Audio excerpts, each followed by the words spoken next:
২৭তম আন্তর্জাতিক রোবট অলিম্পিয়াডে বাংলাদেশ দলের অসাধারণ সাফল্য দেশের রোবোটিক্স ও প্রযুক্তিগত উদ্ভাবনে ক্রমবর্ধমান সক্ষমতার উজ্জ্বল প্রমাণ। অস্ট্রেলিয়ার গোল্ড কোস্ট শহরে অনুষ্ঠিত এই প্রতিযোগিতায় বাংলাদেশ অর্জন করেছে ১টি স্বর্ণ, ৬টি ব্রোঞ্জ ও ৪টি টেকনিক্যাল পদক সহ মোট ১১টি পদক। বিভিন্ন শিক্ষা প্রতিষ্ঠানের মেধাবী শিক্ষার্থীরা সৃজনশীলতা ও প্রযুক্তিগত দক্ষতায় আন্তর্জাতিক অঙ্গনে দেশের প্রতিনিধিত্ব করে এই সাফল্য অর্জন করে। ক্রিয়েটিভ ক্যাটাগরির সিনিয়র গ্রুপে স্বর্ণপদক জিতেছেন আনন্দমোহন কলেজের শিক্ষার্থী মোহাম্মদ আবদুল্লাহ আল টিটু।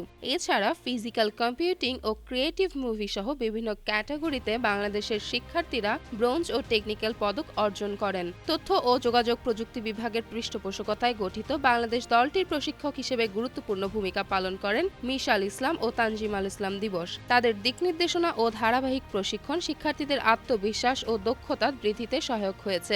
এই অর্জন প্রমাণ করে সঠিক পরিকল্পনা ও পৃষ্ঠপোষকতা পেলে বাংলাদেশের তরুণরা বিশ্বমঞ্চে গর্বের সঙ্গে নেতৃত্ব দিতে পারে। যেমন ফারিয়া, জনকণ্ঠ।